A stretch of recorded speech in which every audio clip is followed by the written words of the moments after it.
नमस्कार, स्वागत आहे तुमचा इन्फो लय भारी मध्ये। काही दिवसांपूर्वी महाराष्ट्राचे मुख्यमंत्री आणि उपमुख्यमंत्र्यांनी नवी मुंबई विमानतळाला भेट देऊन त्याची पाहणी केली। मुख्यमंत्र्यांनी 94% काम पूर्ण झाल्याचे देखील सांगितले। पूर्ण काम होण्यासाठी 30 सप्टेंबर ही डेडलाईन देखील दिली। नोव्हेंबर 2025 पासून कमर्शियल फ्लाइट सुरू होतील असे देखील त्यांनी सांगितले। विमानतळाचे काम पूर्ण होण्यासाठी काही दिवसच उरले असताना विमानतळाच्या नावाविषयीचा कोणताही निर्णय होताना अजून दिसत नाही। नवी मुंबई विमानतळाला फक्त लोकनेते दिबा पाटील यांचेच नाव दिले गेले पाहिजे यासाठी इथला भूमिपुत्र आग्रही आहे। विमानतळाला लोकनेते दिबा पाटील यांचेच नाव का दिले पाहिजे आणि दिबा पाटलांबद्दलची सविस्तर इन्फॉर्मेशन असलेला एक व्हिडिओ मी ऑलरेडी बनवलेला आहे, त्याची लिंक मी डिस्क्रिप्शन बॉक्स मध्ये दिलेली आहे, एकदा तो नक्की बघा। महाविकास आघाडीचे सरकार असताना हिंदू हृदय सम्राट बाळासाहेब ठाकरे यांचे नाव विमानतळाला देण्याचे ठरले होते, पण भूमिपुत्राने एक मोठं आंदोलन उभारलं। 24 जून 2021 रोजी एक मोठं आंदोलन झालं आणि अखेर सरकारने माघार घेत दिबा पाटलांच्या नावाला मंजुरी दिली व प्रस्ताव मंजूर देखील झाला व तो प्रस्ताव केंद्र सरकारकडे देखील पाठवला गेला। महायुती सरकारने देखील दिबा पाटील यांच्या नावाला मंजुरी दिली आहे। मे 2025 पर्यंत विमानतळाचे काम पूर्ण होईल असे सांगितले होते, म्हणजे मे 2025 पर्यंत नामकरण पूर्ण होईल अशी अपेक्षा होती, परंतु केंद्र सरकार नाव देण्यासाठी उशीर करत आहे। 2022 मध्ये प्रस्ताव केंद्र सरकारकडे पाठवण्यात आला होता, परंतु केंद्र सरकारचा अजूनही कोणताही निर्णय झालेला दिसत नाही। ऑक्टोबर 2024 मध्ये सर्वपक्षीय नेत्यांनी दिल्लीमध्ये union cabinet minister of civil aviation Ram Mohan Naidu आणि मुरलीधर मोहोल मिनिस्टर ऑफ स्टेट यांची भेट घेऊन विमानतळाला दिबा पाटील यांचे नाव लवकरात लवकर जाहीर करावे अशी मागणी केली। राम मोहन नायडू यांनी सांगितले की दिबा पाटील यांच्या नावाबद्दल सरकार सकारात्मक आहे व लवकरच नाव देण्याचे मान्य केले, परंतु हा निर्णय कॅबिनेट बैठकीमध्ये घेतला जातो, तो निर्णय अजूनही झालेला नाही। भिवंडीचे खासदार सुरेश गोपीनाथ म्हात्रे उर्फ बाल्यामामा यांनी संसदेत नावाबद्दल प्रश्न विचारला व त्याबाबतचा स्टेटस काय व त्याची माहिती मागितली।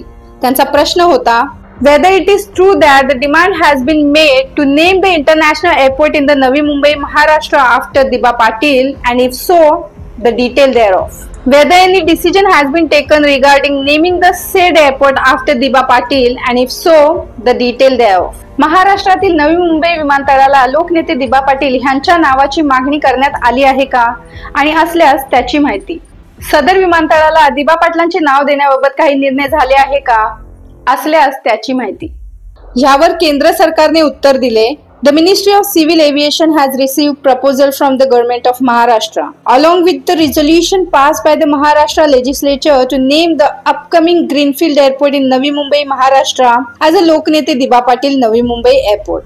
In general, the airports are known by the name of city where they are located, unless another specific name is proposed by the respective state government supported by the resolution passed in the state legislative assembly. A decision on naming of the airport is then taken by the union cabinet after due consultation with the concerned central ministries or department. याचा अर्थ नागरी विमान वाहतूक मंत्रालयाला महाराष्ट्र सरकारकडून नवी मुंबई महाराष्ट्रातील येणाऱ्या greenfield विमानतळाला लोकनेते दिबा पाटील यांचे नाव देण्यासाठी महाराष्ट्र विधिमंडळाने मंजूर केलेल्या ठरावासह एक प्रस्ताव प्राप्त झाला आहे। सर्वसाधारणपणे विमानतळे ज्या शहरावर आहेत त्या शहराच्या नावानेच ओळखली जातात, जोपर्यंत संबंधित राज्याने दुसरे विशिष्ट नाव प्रस्तावित केले नाही। त्यानंतर संबंधित केंद्रीय मंत्रालयाशी योग्य सल्लामसलत केल्यानंतर केंद्रीय मंत्रिमंडळ विमानतळाच्या नावाचा निर्णय घेतो, असा उत्तर सरकारकडून देण्यात आला। त्यांच्या उत्तरामध्ये एक गोष्ट त्यांनी मेन्शन करून सांगितली की the airports are known by the name of city where they are located. म्हणूनच आता शंका उपस्थित होऊ लागल्या आहेत की विमानतळाला लोकनेते दिबा पाटलांचे नाव देण्यासाठी सरकार नकारात्मक आहे का।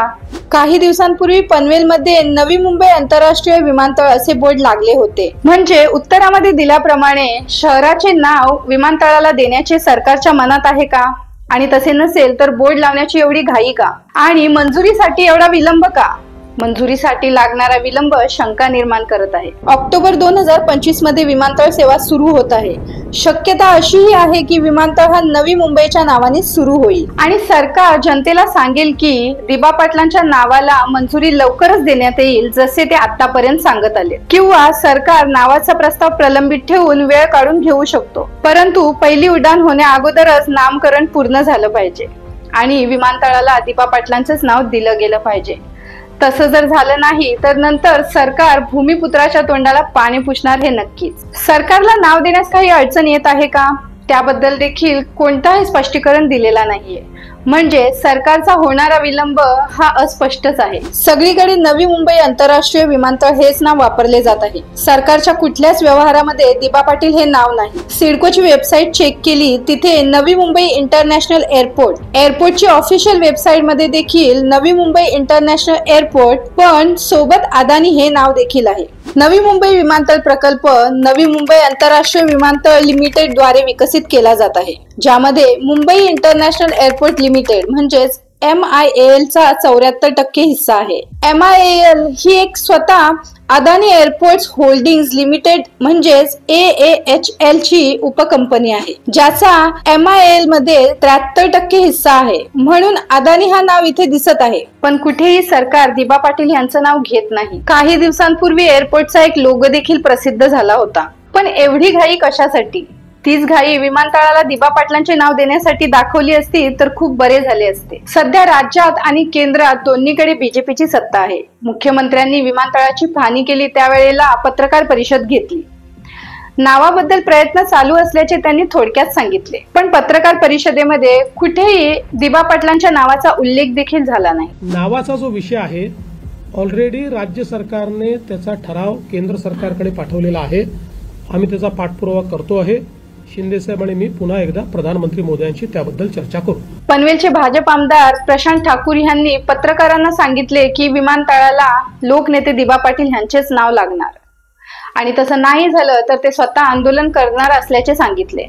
परंतु पक्ष अशी वेळ येऊ देणार नाही असेही त्यांनी सांगितले. आज हा जो निर्णय विमानतळाच्या बाबतीतला आहे, त्या बाबतीत ते मागे फिरतील अशी काही चिन्ह नाहीत. पक्ष म्हणून आम्हाला पूर्णपणानं त्यांच्याबद्दल खात्री आहे. या संदर्भामध्ये विमानतळाला नाव तर दिलं गेलंच पाहिजे, ते गेलं जाणार आहे याची आम्हाला खात्री आहे. आणि ते जर झालं नाही तर मग शेवटी जे यापूर्वी झालंय कदाचित त्या पद्धतीनं पुन्हा करावं लागेल, पण पक्ष माझ्यावर तशी वेळ येऊ देणार नाही याची मला खात्री आहे. भूमिपुत्र विमानतळाला लोकनेते दिबा पाटील यांचे नाव जाहीर होण्याची प्रतीक्षा करत आहे. केंद्राकडे फक्त लोकनेते दिबा पाटील यांच्याच नावाचा प्रस्ताव गेला आहे. अन्य कोणत्याही नावाचा प्रस्ताव गेला नसल्याने नाव मिळणे शक्य आहे.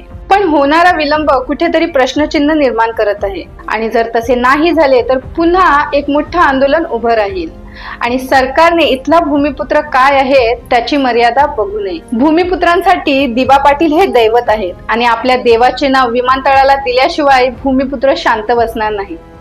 आशा आहे लवकरच विमानतळाला लोकनेते दिबा पाटील आंतरराष्ट्रीय विमानतळ नवी मुंबई हे जाहीर होईल. व्हिडिओ शेवटपर्यंत बघितल्याबद्दल धन्यवाद.